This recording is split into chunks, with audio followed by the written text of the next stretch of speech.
What's up, YouTube, and welcome back to KangBrosTV after COVID, this whole time out we've had. So for all the guys that have missed us and that, we're back.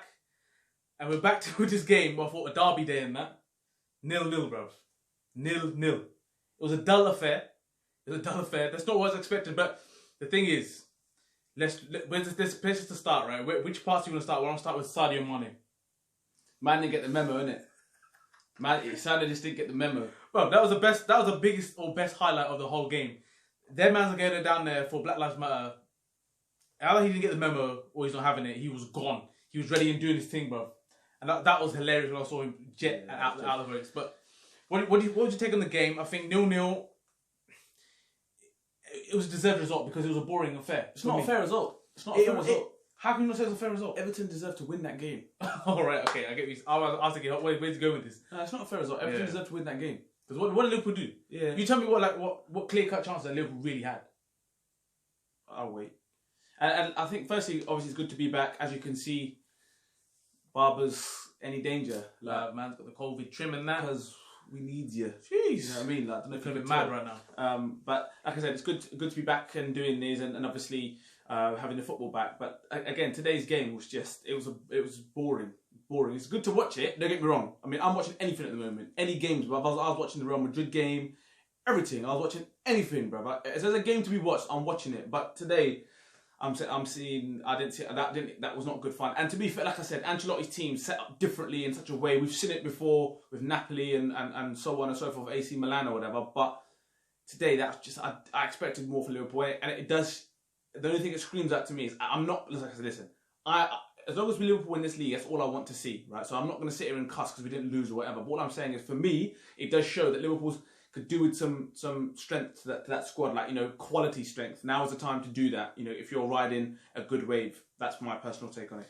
Yeah, you're right. I think the timing wise, in going into the next season and the summer coming up and all this kind of stuff, it definitely shows Liverpool that, you know, when you're looking at the subs and you're looking at who comes on to change the game, there's nothing really there. Like, I think you mentioned it before. Like, a lot of people are obviously still on this Origi bandwagon thing. Like, yes, he's done his thing and he's going to go down in history and all this, but it's done. Like, it is really done. Like, his bubbles burst.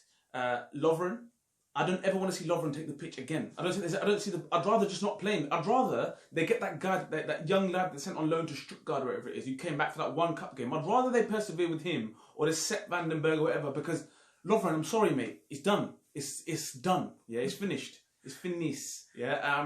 The rest is there. Do you know, hold on, before you go, like, you know, Everton, right? Like, don't forget me, Everton was set up brilliantly, like you said, Ancelotti, perfect style, what he normally does.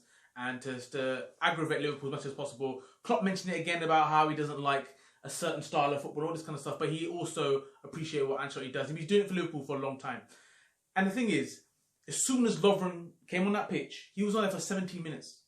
For those 17 minutes, my shit was on edge. Like, I don't have anxiety. You just clocked Ancelotti like that, innit? Well, he was licking his lips. Play on him. Exactly. Him. And that's exactly what Everton did, so full praise to them. And Richarlison, he will not... I can't see him being at Everton for very long. Yeah, because the guy's a problem. Unfortunately, he's Everton, and obviously he will never come to Liverpool. But wow, the guy, I'm telling you, he's an absolute problem. 100% agree. Like, I really rate Richarlison here.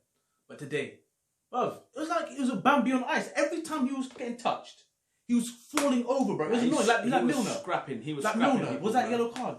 No, it wasn't. Nah, but I don't mind it because for him, he puts his head where it hurts and he's always scrapping. So you reckon that he's going down because you're just scrapping, or do you reckon he was diving left, right, centre? But that's a bit of both. Drogba used to do that.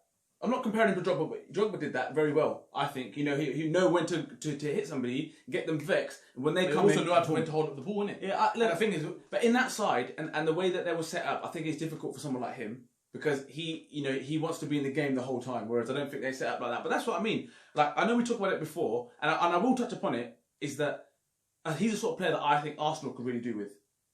Or someone like United could do with. You know, like them sort of teams. Because they want someone he's all blood and guts and whatever, but he has got that quality as well. He does have that quality. I do like Richarlison. Yeah, and I think he's the sort of player, I think, no disrespect to Everton, because we didn't beat Everton today, but I think he's better than Everton. That's just my personal opinion. I think he's a lot better than Everton as well. Fans gonna be there. No, but I'm just being honest. I think he's a lot better than Everton, but he's obviously got to tuck goals now and show that he is. So, Naby Keita, by far, head and shoulders, he was Liverpool's best player. He's arrived. and he was showing glimpses. Well, I'm gonna say this thing like good. We're gonna sound like a broken record because that's what it is with Naby. He shows glimpses of what he can do. But you know those videos and all those highlights that we were watching before he joined Liverpool. That's exactly what he was doing. So I reckon like if he hopefully this COVID thing has sorted him out in terms of injuries. But the way he was pulling plugs in the middle, that's exactly what Liverpool are missing. And he showed like lovely 1-2s and stuff like this. And I think he was Liverpool's best player. As soon as he came off, him and Firmino came off, the game was done. It's finished. Firmino No again. Yeah, I think I'm going to put people on blast a little bit here. I know that there was interest from Atletico Madrid in Oxlade-Chamberlain right earlier on. I know Lovren's been linked with elsewhere, Lallana, so on and so forth. Lallana should go. I think if there's a reasonable offer for Oxlade-Chamberlain, he should go. I think Lovren should go. I think there's all I'm saying is Liverpool need to now we're at a stage now where Liverpool have won the Champions League, finished second, Champions League final before that, and they're potentially on the cusp of winning the league. This is the time to capitalise and build a proper squad. Them sort of guys, thank you very much for your services. Much appreciated. Do it Origi as well. Peace. Now's the time to move on. How they missed out on Werner, that disappoints me and upsets me. Havertz, I see he's linked with other teams or whatever. They need to go and get the bigger players now and capitalise on this moment, because you never know when we could do what Arsenal are doing, and no one wants to see that. No, I think it's spot on because this part of where Liverpool are right now, it can go horribly wrong. It could finish. So all this stuff that we've had for the last few years could work well, but if you make the wrong decisions now, and this is where like the likes of United carried on winning for so many years because they kept it going, and kept transitioning the team, and that's what it was all about. And they're always bringing a gun, not just like a guff player, some little guff, like someone who could be good. We want a gun. We're going to go Tevez, Ronaldo, ruin them guys, guns. And that's what Liverpool, I think, at that stage. That if you're going to go and bring in people, bring in guns. Don't bring in no guff talent that you think could be there, because that is proven that, yeah, you can do that, but it needs to be surrounded by dons. And I think now's the time to be making sure that we do that. One thing that annoyed me in this game was Trent.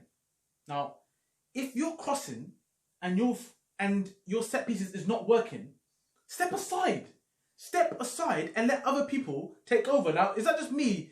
Or do you think that, you know what, if it's not working, still keep going, and it will happen? Because all game, his delivery was whack. Set pieces, we had a few very nice places where they should have been hitting a target. And I think it was Fabinho stepped forward once. Yeah.